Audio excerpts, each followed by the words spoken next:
So I'm about to break down a dark and atmospheric sample with a lot of layers, call and response, textures that are happening. And I'm going to break down all the different VSTs, plugins, and effects that I've used, as well as some mixing techniques and how you can create samples just like this. And if you want a bunch of phrases and textures like the ones I've used in this sample, you can click the link below. I've got a bunch of free premium packs that you can download for yourself and use in your projects. Let's get to it. So this is the intro.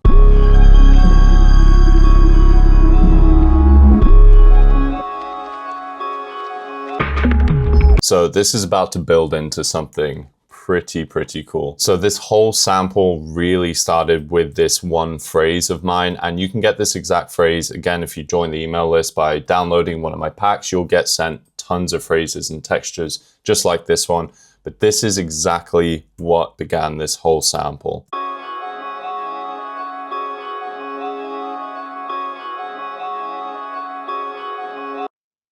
And having this stop at the end is where there's this suspense, and then I have other textures that create this rising effect building into the next sections. The main layers that I think really carry on throughout this whole sample and create the impact that it has. And it's really just like an 808 or a bass sample that I took from Splice and I chopped it. So I have the main hit here at the top, and then you can see the second one and the third is this exact same sample, just reversed, and I'm using it as a swell. So check this out. I'll play it with the metronome.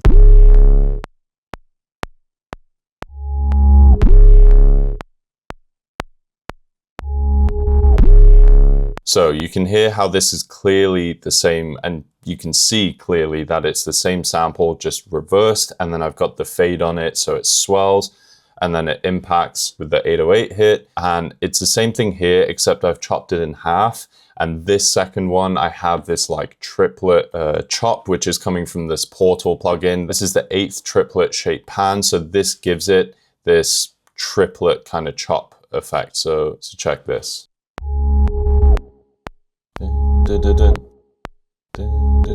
So it's just a cool little rhythmic chop, and I mentioned this before, but instead of doing a bunch of automation, I just like to take that sound or duplicate it onto a different track and add that specific effect or plugin that I'm going for. And you'll notice I'm being a lot better with color coding my sounds now as well to stay organized, especially if you have projects like this with a lot of layers. It's really helpful to stay organized. And my personal formula for organizing projects is to have the soundscapes or ambience, bass and percussion towards the bottom, and then I kind of build up in frequency. So my like top end, high leads and stuff will kind of sit at the top of my project, and the low end, the bass and stuff will be at the bottom, generally speaking. And then I was playing around with a lot of textures from Evil's kit, and if you don't know him, he has amazing sounds and samples, and I love the stuff he makes because it's very much in the same vein or similar style to what I like to create, the kind of dark experimental stuff.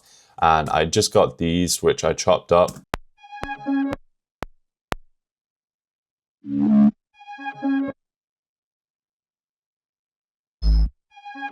It's just some cool kind of glitchy textures and in context with that bass.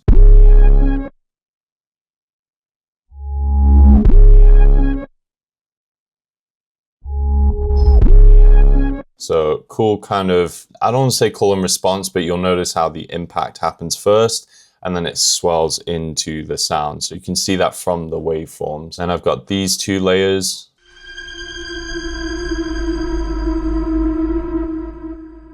A bunch of delay. Delay is going to help things carry on with that tail. And delay is just such a useful plugin and effect for samples like this where you want shorter or ambient sounds to kind of ring out or echo off into the distance. It quite literally helps create that atmosphere. So this was literally a bird sample. You can see there's a lot of processing here. And if I take everything off, it sounds like this. And then with everything on, which it's mostly halftime, reverb, a lot of reverb and panning, and I've pitched it. So you can see how even though there's empty space here, the sound still continues. That's from all the delay. I've even got a ring shifter on here, which I was, if you're trying to make experimental samples, experiment. Don't be afraid to try plugins that you've not really used. For me, I've not really used ring shifters before, but just seeing what I can create out of simple sounds, again, like a bird texture, and then layered with this siren sound, which initially, so very eerie and haunting, and then I just pitched it, added delay. So using more and more textures and ambiances like that is going to add a lot of depth to your samples instead of just having melodic instruments that the listener is used to hearing. And then I've layered this Moog grandmother, which I'll play this second half even though it's muted here because I decided towards the end I didn't want it, but it's a very simple pattern.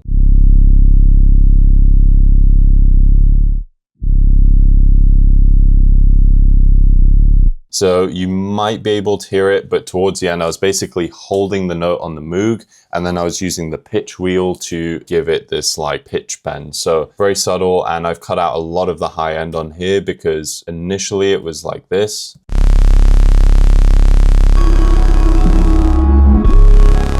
You see how it just like takes up too much of the frequency range. So having that EQ just...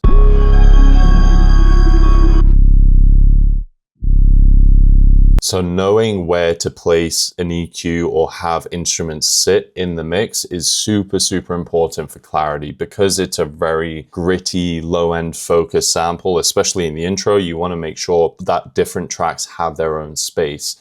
So that's why I realized I needed to cut out a lot of this high end. And I kind of compensated by using these bus sends that have like distortion, saturation on here.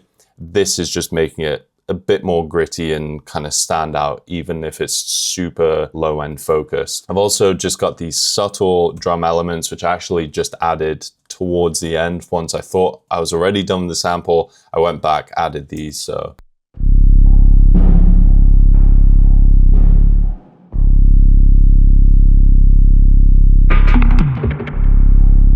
that fill, I just wanted to create more impact into the next section.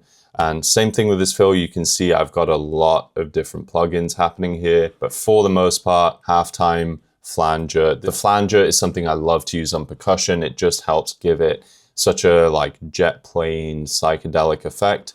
And then the main thing is using the triplet parameter here in the halftime. So, and I should mention actually, I've got the delay on here set to a triplet delay. So without that as well. So it's just straightforward, dun, dun, dun, dun. But then as soon as I make it into triplets with this and with like some of the band excluded on halftime,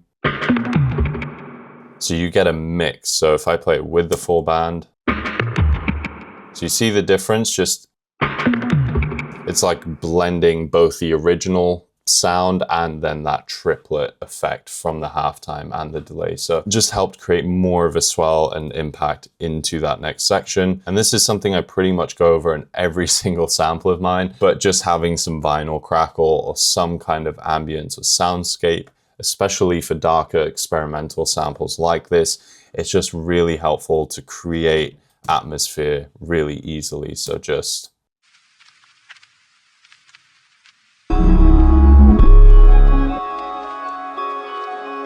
So that just sits nicely in the background. And then now transitioning into the verse.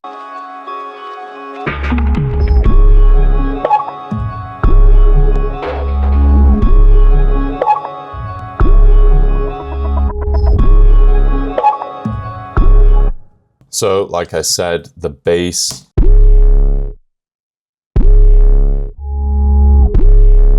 that's really the meat of this sample. It's the foundation, in my opinion, and then layered with those accents here.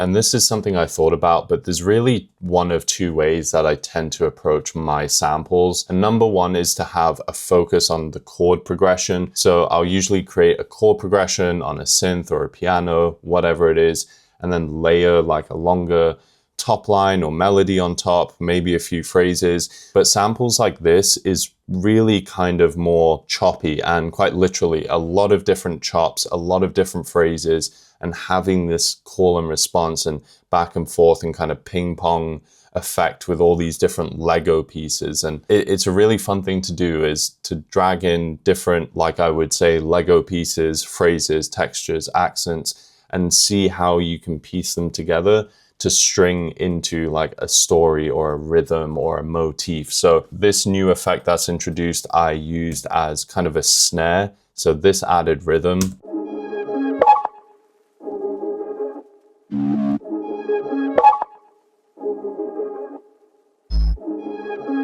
So I obviously spent some time just really creating this sort of back and forth rhythm with these textures, and that ended up really helping carry this sample forward. And you can see these orange ones here. This is basically all my percussion or like drum elements. So this is also from Prod Evil.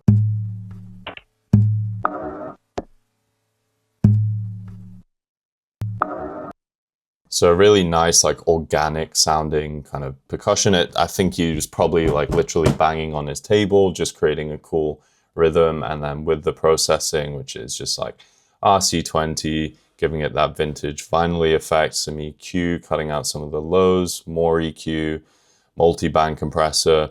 And you can see on this EQ, I'm boosting, but I'm boosting the sides. So it's staying out of the middle. And this is another way of mixing your sounds so that things fit together. Obviously, I have other sounds that are sat in that same frequency range. So what you can do is then just have things sit on top or underneath or to the side. That's using the stereo field. So sounds aren't competing and fighting for the same place. Even if they're in the same frequency range, one can sit or sound further out. One can sit and sound closer. And then I have this drum sound, which I'm gonna sneak ahead here and just show you where it actually came from. And this was from London Rain, which it sounded like this without any processing.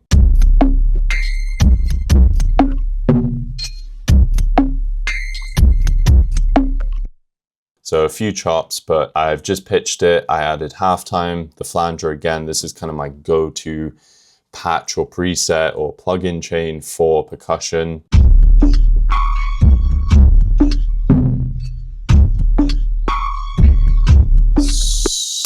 So cool. So cool. It's so much more like low-end focus and just has so much more impact with that halftime. But going back, basically I took that and I added some Portal, and the main thing was that I added Portal, this fourth shape pan, and panning a lot, as well as this EQ where I've cut out a lot of the highs, quite a bit of the lows, and now it sounds like this.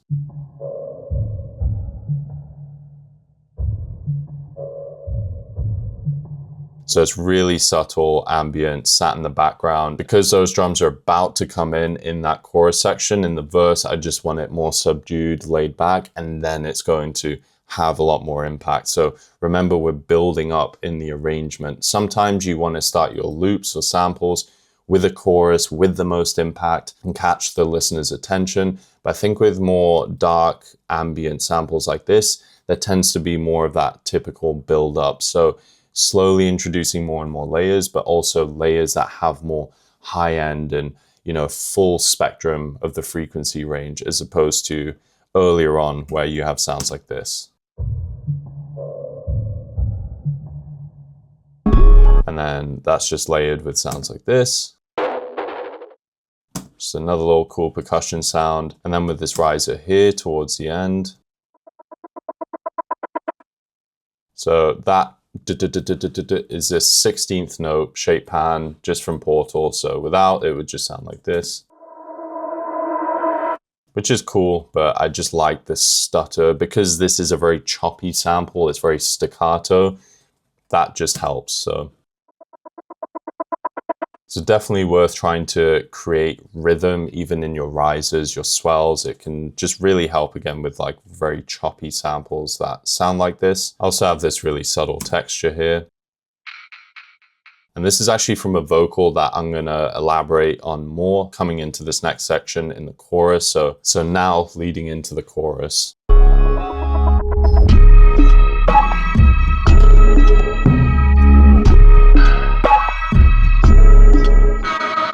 So the main new layer here is this vocal, and it just fits so nicely.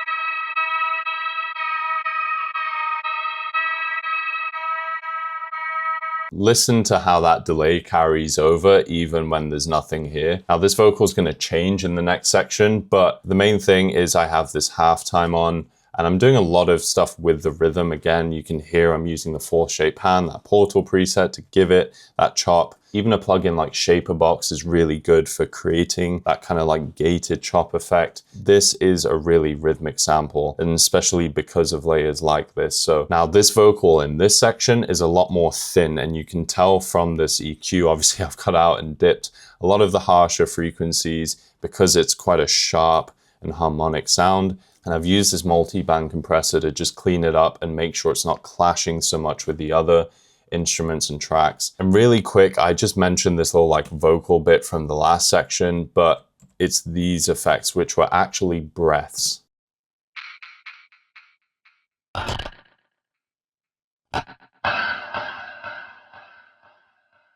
So really cool. But if I actually take away the distortion on these, which is coming from this fuzz pedal, so it's like a guitar pedal. If I take that off, they sound like this.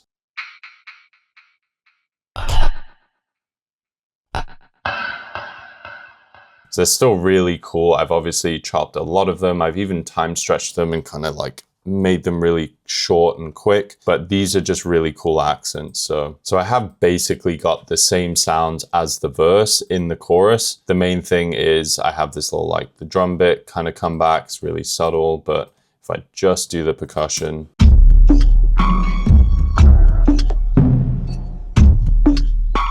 and the way I was talking about the stereo image, the stereo field of like these percussion hits are all kind of in that same low mid frequency range, but listen to how far out and drowned this one is.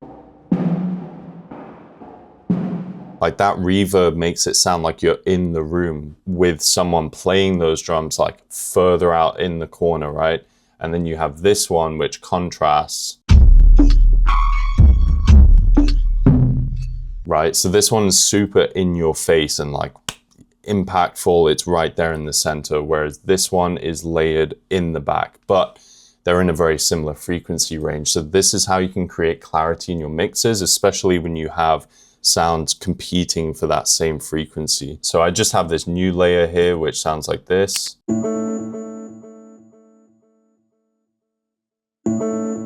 So you'll notice how I have delay on almost all these like small chops.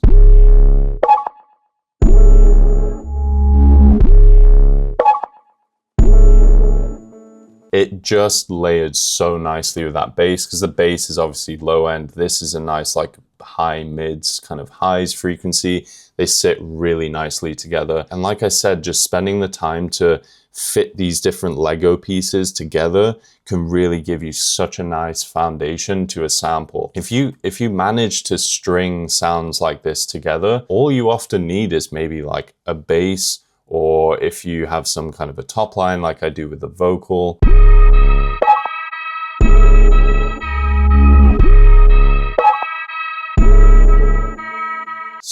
So nice, and it just works so well. And together I just have this like transition that sounds like this. So you can tell I've taken that vocal and I've added that triplet kind of chop effect to it. And this one was just sounds like a distorted kind of guitar. And now this leads into a really cool bridge section. So check this out.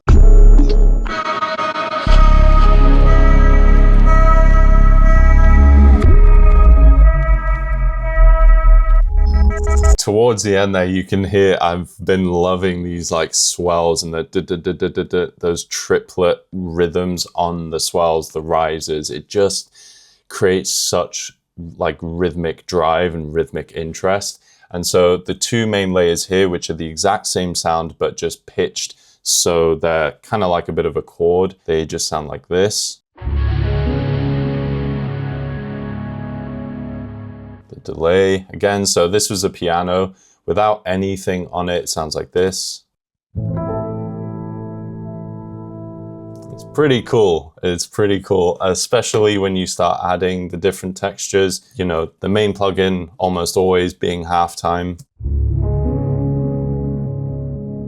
Just making it lower, more subdued. I've added distortion through, or saturation through the FabFilter Saturn plugin. And then I've just got regular stereo delay and cutting out a lot of the highs on an EQ.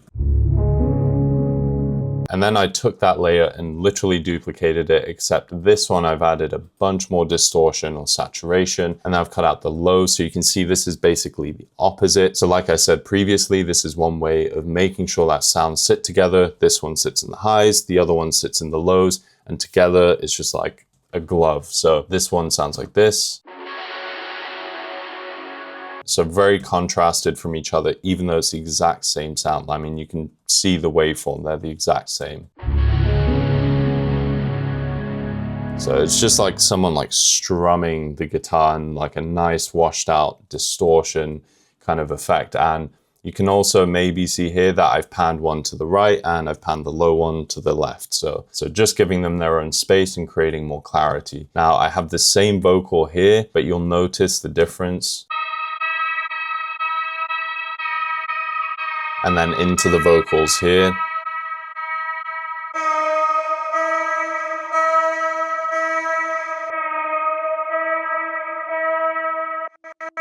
So that's like 4 different variations with the exact same vocal. And it's also how you can create cohesion or kind of a motif in your samples, is to just take the same sound and process it differently. Like I said, can create this cohesion or kind of something that's memorable to the listener because they recognize the sound, but now there's a variation of the sound. So it's a way to create progress in your samples, but still keep a sort of motif or foundation. So, and then this one, it's the exact same thing, but I've cut out more of the lows. And more of the highs, so you can hear it like kind of squishing until like it gets to this. Again, those triplet swells, so putting the fade on it. I think the story of this whole sample is it's a very rhythmic, choppy sample that constantly has these swells happening. So, and the reason these swells play well, especially being more like high end and layered with these, because there's going to be a big impact, a big bass drop, which you're about to hear in this next section. Just having these small like kind of like downers or risers or impact effects.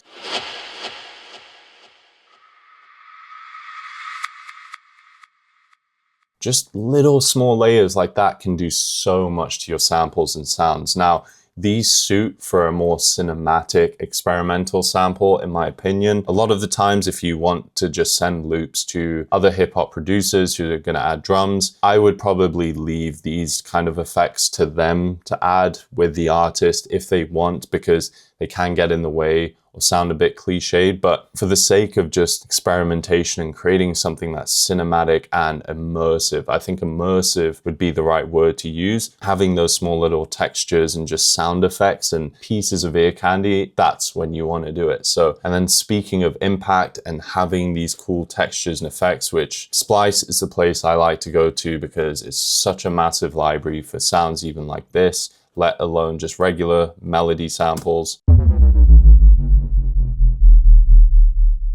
Such a cool bass drop. So check like these main layers with the bass and just how much more of an atmosphere they create.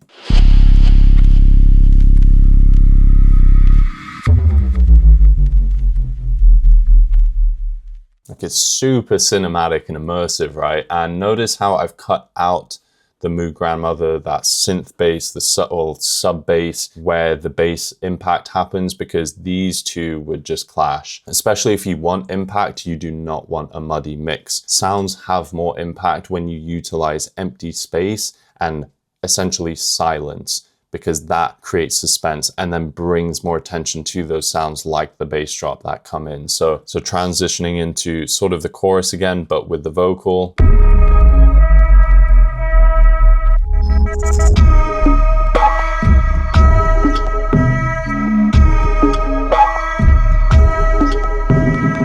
So basically the same as before. I've got this nice little fill at the end, which I chopped. And I just quickly wanted to cover this because I think this could be a useful tidbit for how I made this sort of triplet fill. But what I did to actually line up these audio files in a triplet kind of rhythm, I literally created some MIDI here. Because I could snap this to the grid in a triplet rhythm, then I was able to just replicate it. So for example, like here, so for example, I was like, okay, that's where that note goes, that's where that note goes. So I literally use this as like a reference guide or a rhythmic reference guide to where to put these sort of notes. Now, I probably could have somewhere like created a kind of like snap to grid in like triplet form, but anyway, that's just what I did. And then now leading into the outro, which I also really like and has a cool couple textures that I'm just going to quickly explain.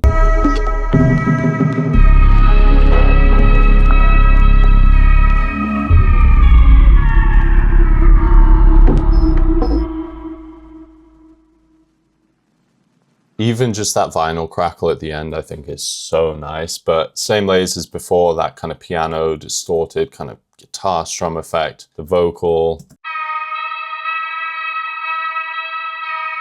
So this is just creating a fade, but then if you right click, you have the slow down effect. So it's slowing the audio down, which just gives it that kind of trippy effect.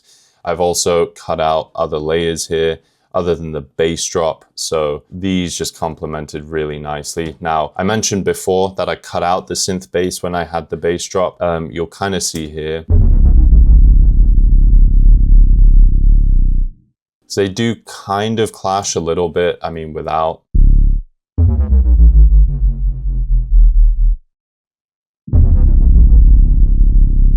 So these do clash, they muddy up a little bit, but I found for the sake of the intro, it was okay because it's kind of like this weird slow down earthquake kind of effect. So no rules in music. I will mention ways to achieve a clean mix and certain guidelines for what to do and what not to do. At the end of the day, the beauty of music is there's no rules. It's all up to creativity and how you interpret the music you create. So don't be afraid to do things that generally aren't the norm, even if that's like putting reverb on a master bus. Like, you know what? Why not experiment? There's going to be ways that you can make things work in the right context. So just a quick recap based on like the color coding of this project, adding a bunch of different ambiances and effects like vinyl crackle,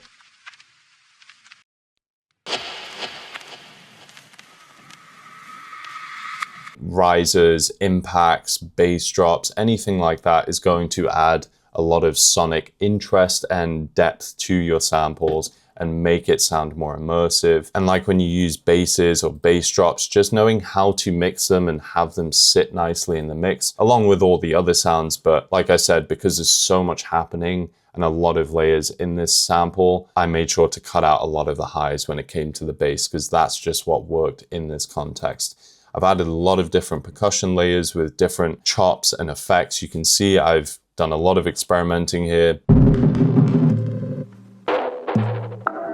So it's just very organic and interesting and dynamic. Don't underestimate using percussion in your samples to create that sort of like emphasis. And like I said here as well, I have a lot of processing on even just the smallest of sounds or little like textures. And they really, really make a big difference, but it's also just a way to get better as a producer and understand the plugins that you're using and the impact or potential that they have on sound. So even if you're using something like Splice, there's a lot of amazing high quality sounds. Don't be afraid to experiment. Take them and start to just flip and chop and add a bunch of different processing, because you never know what you might get. And it might even end up being the foundation to one of your next samples. And the other big tip or takeaway from this sample breakdown is how you can create this sort of Lego piece, ping pong, back and forth, call and response effect or foundation to a sample by just grabbing a bunch of different phrases, textures, accents, and seeing how they can play off of each other back and forth.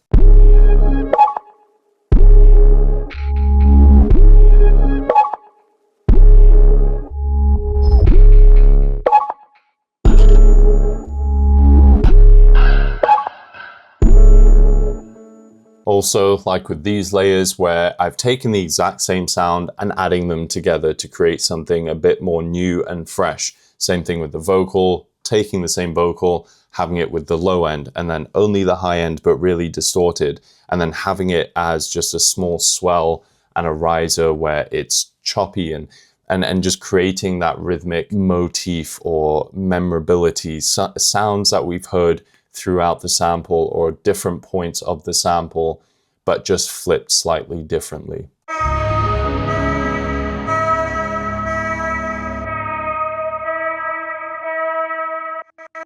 And that was the sample breakdown. Now, like I said, there's many different ways to approach making a sample or a melody or a project composition. The way that I did it for this sample was to create this sort of call and response focused, choppy sample that was comprised of a lot of different layers and textures and piecing them together.